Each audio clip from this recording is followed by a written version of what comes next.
Hey gang, I'm Steve from Gen X Horror. Let's take a trip back to the golden age of VHS gore and lore. Can we go back over those glorious late 80s horror flicks that made you feel like you'd struck gold in the back corner of your town's video store? You know, they're the ones that had the covers that promised way more than they could deliver, budgets smaller than your weekly allowance, and effects that looked like they were dreamt up in your buddy's garage. That being said, these movies had heart. They had guts, literally, and they had that beautiful, man, let's push this as far as we can energy that made the 80s horror scene so damn special. Tonight we're diving into the wonderful, weird world of 80s B-horror movies hidden in the video stores of the 80s. These movies that caught your eye during those late night Friday Blockbuster runs. The ones you'd grab along with your mainstream picks just to see what the hell they were about.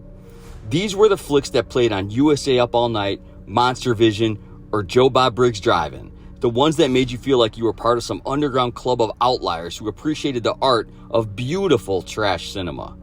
So grab your popcorn and let's celebrate some delicious VHS insanity. How do you fight this thing? Maybe we could drown it in A1 sauce. This one was rated 6 on IMDb in its 1988's Dead Heat.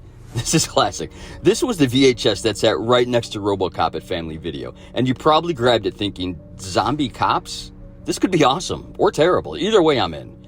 Joe Piscopo and Treat Williams are buddy cops, and one gets killed in the line of duty, then brought back to life to solve his own murder. Except he's slowly decomposing the entire time. It's basically what would happen if someone pitched Lethal Weapon but with zombies during a cocaine-fueled 80s pitch meeting. And seeing Joe Piscopo again, man, that's priceless. And Treat's character, Roger Mortis, come on, that's awesome. This thing had a decent budget for a B-movie and some genuinely impressive gore effects, courtesy of the guys who worked on The Thing. What? The good news is your dates are here. What's the bad news? They're dead. IMDb rating of 6.7. This is 1986's Night of the Creeps. Now this one was hiding in the horror section next to the big studio releases, and that cover with the zombified prom date in the window made it impossible to ignore during those weekend rental adventures. When alien brain parasites crash land in the 1950s and then get loose on a college campus in the 80s, turning frat boys into zombie killing machines, it's a lot. It's up to a couple of nerds and grizzled detective Tom Atkins to save the day. The movie throws every horror trope into the blender, zombies, aliens, slashers, even a bit of the Blob, and somehow makes it work with pure enthusiasm and genuine effect for the genre. Writer-director Fred Dekker was a horror obsessive who packed the film with references to genre legends. Every character is named after a famous director, and Tom Atkins delivers career-best quips like "Thrill me" and "Your date's here, bad news is he's dead" is the best line ever. This is comfort food horror. Familiar ingredients mixed with just enough creativity to make something that feels both nostalgic and fresh. It's like finding your favorite candy bar with a brand new flavor. This one hits. Busting your hump and getting nowhere. This just ain't my day. This is an IMDb of 6.1, not bad for what I'm about to say. It's 1987 street trash. You definitely kept this VHS tape a few days longer than you should have, and it's partly because you couldn't believe what you just witnessed, and partly because you needed to show it to someone and prove it actually existed. It's a toxic booze called Viper, and it starts literally melting homeless people in the most colorfully grotesque ways possible. It turns New York's underbelly into a rainbow-colored gore fest where human bodies dissolve like ice cream in July. This plot is basically an excuse to showcase increasingly creative ways to melt people, including a legendary sequence involving a severed penis being tossed around like a football. That's true.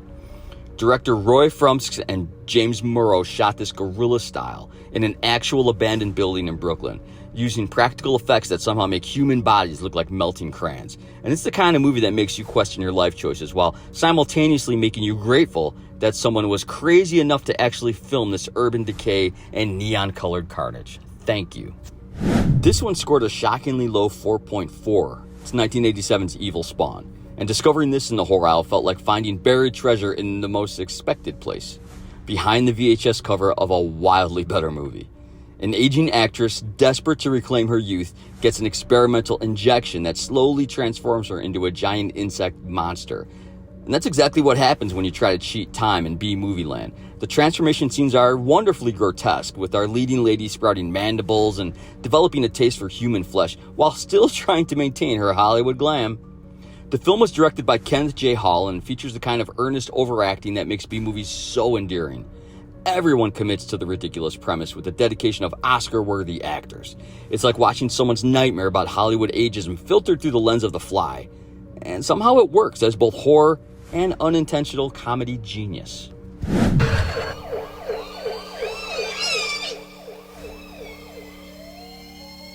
Did you ever have one of those nights? With an IMDb of 6, 1986's Vamp, this neon-soaked offering was sitting right there in the vampire section, and that image of Grace Jones with those red lips with the fangs poking out was wildly intriguing.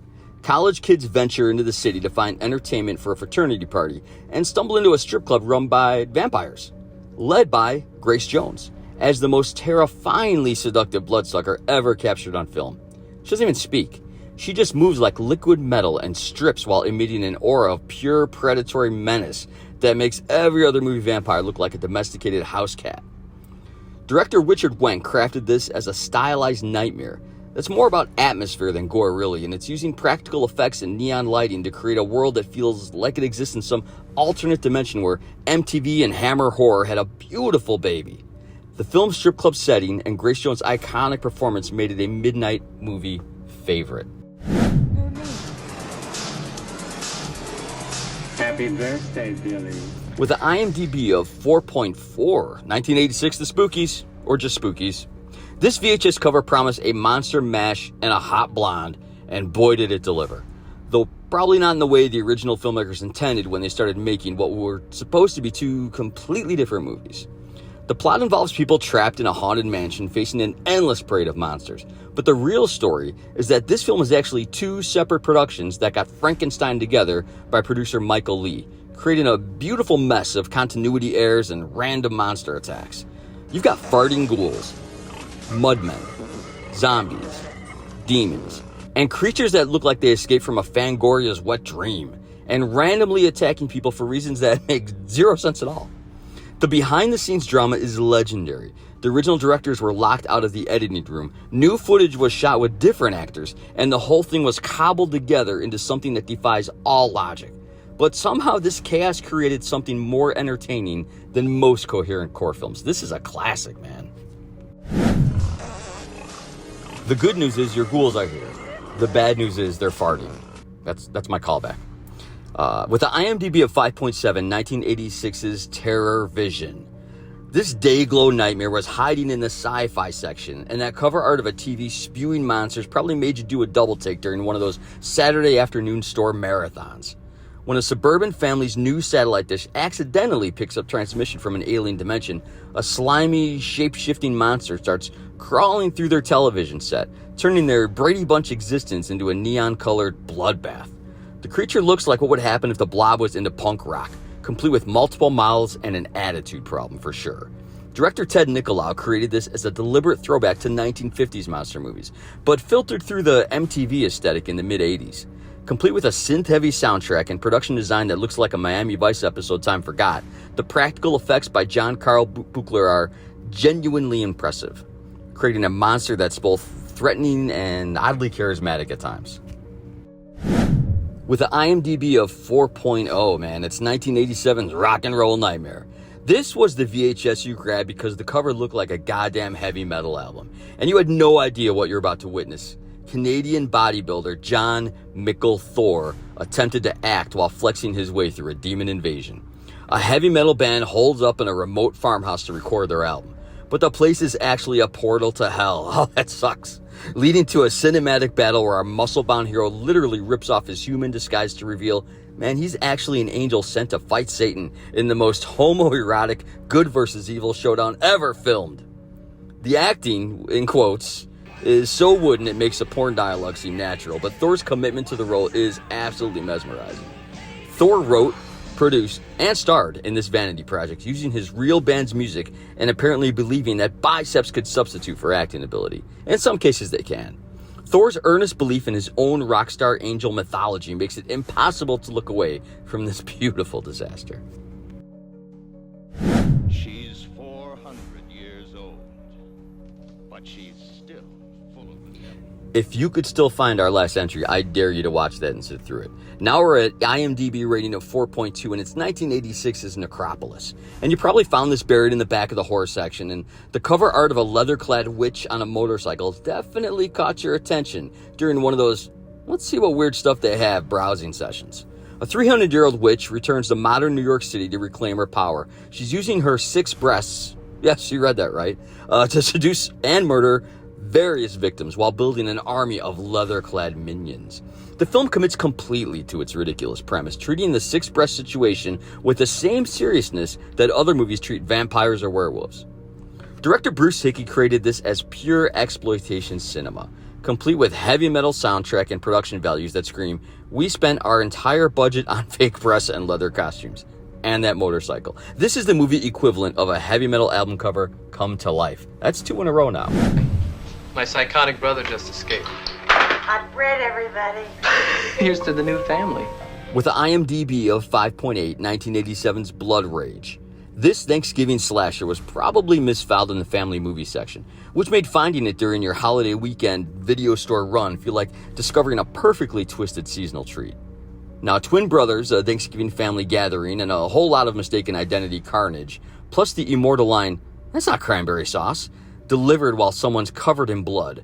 The film takes the wholesome American tradition of Thanksgiving and turns it into a gore-soaked nightmare where turkey isn't the only thing being carved. You like that one? The movie actually sat on the shelf for years before getting released, and it shows. The production feels like it's from an earlier era of slasher films with that raw, desperate energy of filmmakers who knew they had one shot to make their mark. The practical effects are surprisingly solid, and the suburban setting gives it a genuine, man, this could happen in your neighborhood kind of vibe. He is a warrior in a wasteland without mercy. It's the little guy. With an IMDb of 4.6, 1984's The Dungeonmaster.